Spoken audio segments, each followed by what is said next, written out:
قال الله تبارك وتعالى في الكلام المجيد والفرقان الحميد أعوذ بالله من الشيطان الرجيم بسم الله الرحمن الرحيم ما كان محمد أبا أحد من رجالكم ولكن رسول الله وخاتم النبيين وكان الله بكل شيء عليما قال النبي صلى الله تعالى عليه وسلم أول الأنبياء آدم وآخرهم محمد صلى الله تعالى عليه وسلم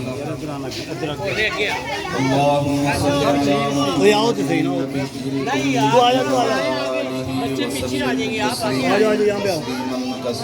كثيرا سبحانك لا علم لنا إلا ما علمتنا إنك أنت العليم الحكيم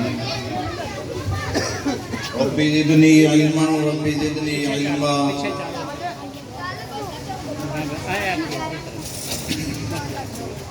میرے انتہائی واجب الاحترام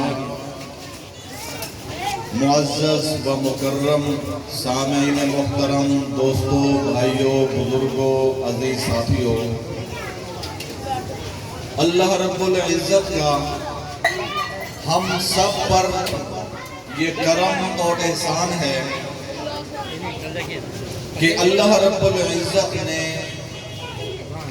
ہم سب کو اشرف المخلوقات یعنی انسان بنایا۔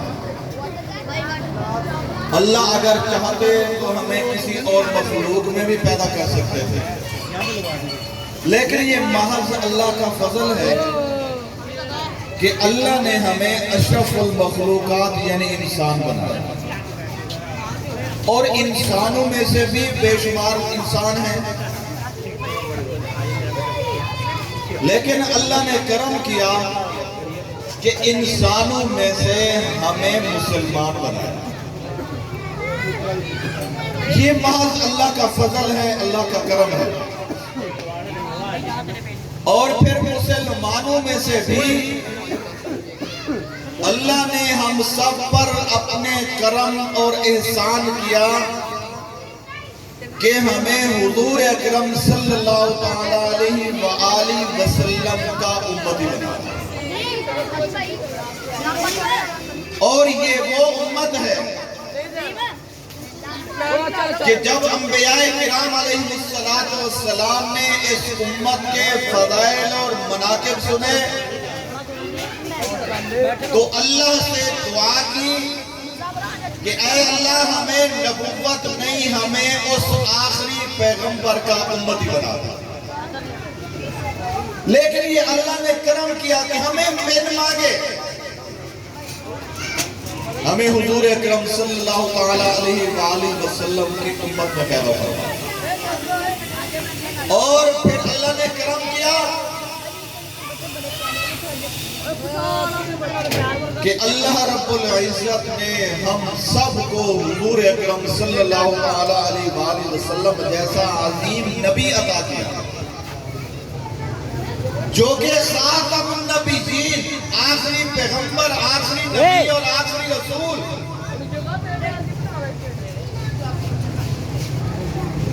لیکن امت اگر اپنا مقام سمجھے تو پھر بات بنے گی، اگر امت نے اپنا مقام اور مرتبہ نہ سمجھا تو پھر امت یوں ہی ذلیل اور رسوا ہوتی رہے گی۔ اگر ہم میں سے ہر ایک امتی یہ چاہتا ہے کہ ذلت سے بچ جائے، رسوائی سے بچ جائے، ہمیں کھویا ہوا مقام دوبارہ نصیب ہو جائے، دوبارہ مل جائے، تو ہم تمام حضور کے امتیوں کو اپنا مقام پہچاننا ہوگا۔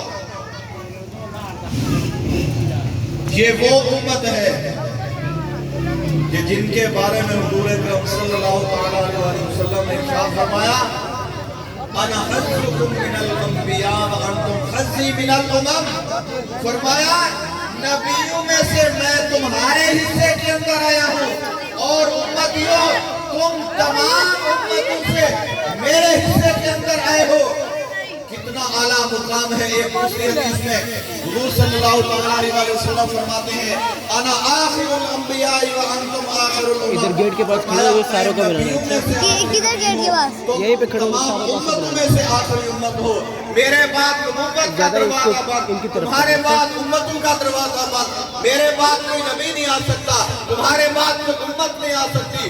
جیسے تمام نبیوں میں سے اعلیٰ عرفہ اتقا افضل مقام وہ حضور اکرم صلی اللہ علیہ وسلم کا ہے, ایسے اے مسلمان بھائیو, اے حضور کے امتیوں, یہ تمہارے لیے بشارت اور خوشخبری ہے. ایسے تم تمام امتوں کی سردار ہو اور تمام امتوں میں سے اللہ نے تمہیں بڑا اعلیٰ اور عمدہ مقام عطا کیا. اب آپ صلی اللہ علیہ وسلم کے بعد کوئی نبی نہیں آئے گا اور اس امت کے بعد اور کوئی امت نہیں آئے گی. حضور اللہ کے آخری نبی اور یہ امت آخری امت. ادھر کرو. جیسے نبوت کا دروازہ بند ہے, حضور اکرم صلی اللہ علیہ وسلم کے بعد کوئی نبی نہیں آ سکتا. نبوت کا سلسلہ پائے تکمیل تک پہنچ گیا. اب آپ ہی اللہ کے آخری نبی ہیں, آخری پیغمبر ہیں. اب آپ کے بعد جو بھی نبوت کا دعویٰ کرے وہ نبی نہیں, وہ دجال ہے, وہ کذاب ہے, وہ فریبی ہے, وہ ڈاکو ہے. وہ آپ صلی اللہ علیہ وسلم کے منصب ختم نبوت کا منکر ہے. وہ مسلمان نہیں ہے, اس کا اسلام اور مسلمانوں کے ساتھ کوئی تعلق نہیں. میرے عزیز دوستو, بہت سارے لوگ آئے کہ جنہوں نے اس ختم نبوت کے عظیم منصب پر ڈاکہ ڈالنے کی کوشش کی اویس بھائی کہنے ہیں زوم نہ کرو اور اس منصب ختم نبوت کو تار تار کرنے کی کوشش کی. لیکن الحمدللہ ہر دور میں مسلمانوں نے اپنی بیداری اور اپنے جاگنے کا ثبوت دیا. جب بھی کوئی بات وقت اٹھا, حضرات صحابہ کرام رضوان اللہ تعالی علیہ اجمعین کے دور سے لے کر آج تک الحمدللہ امت حضور اکرم صلی اللہ علیہ وسلم کے اس منصب ختم نبوت کی چوکیداری کر رہے ہیں اور آپ کے منصب ختم نبوت کے اوپر پہرا دے رہے ہیں اور حتیٰ کہ قربانیاں دی گئی. آپ اندازہ کیجئے کہ اس ختم نبوت کے تحفظ کے لیے 1200 صحابہ کرام نے اپنی جان دی. میرے مسلمان بھائیو, اگر آج میری اکیڈمی کا طالب علم اگر وہ اچھے نمبر حاصل کر لے, اگر وہ ٹاپ کر جائے سکول سے یا صوبائی سطح پر یا ضلعی سطح پر یا ملکی سطح پر, تو میں اپنے شاگرد میں بڑا ناز کرتا ہوں, بڑے بڑے پینا فلیکس لگاتا ہوں کہ میرے ادارے کے طالب علم نے اتنے اچھے اور اعلیٰ نمبر حاصل کیے ہیں. ارے مسلمان بھائیو, آج حضرت مولانا قاری فضل الرحمان صاحب کا اپنے شاگرد پہ ناز اگر ہے, اگر آپ کو اپنے شاگردوں پہ ناز ہے یا مجھے اپنے شاگردوں پہ ناز ہے, تو کیا آقا کو اپنے شاگردوں پہ ناز نہیں ہوگا؟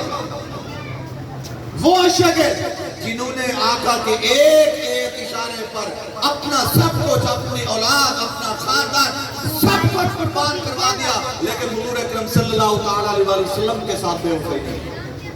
تو یہ وہ صحابہ ہے کہ جنہوں نے 1200 کی تعداد میں اپنی جان قربان.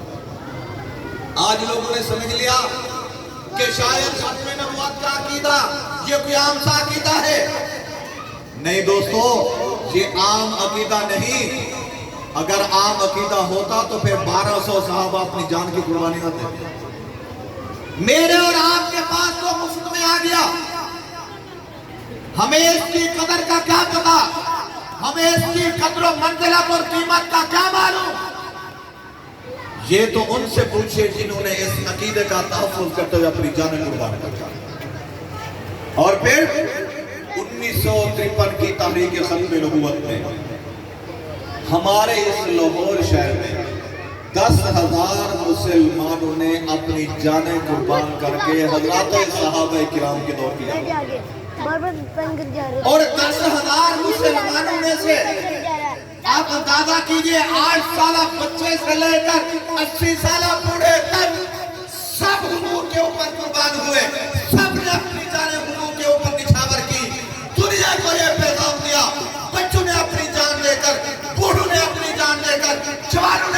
قربانی لٹا کر دنیا کفر کو یہ پیغام دیا کہ محمد عربی صلی اللہ علیہ وآلہ وسلم کے منصب ختم نبوت کا تحفظ جب تک نہیں کریں گے چین سے نہیں بیٹھیں گے۔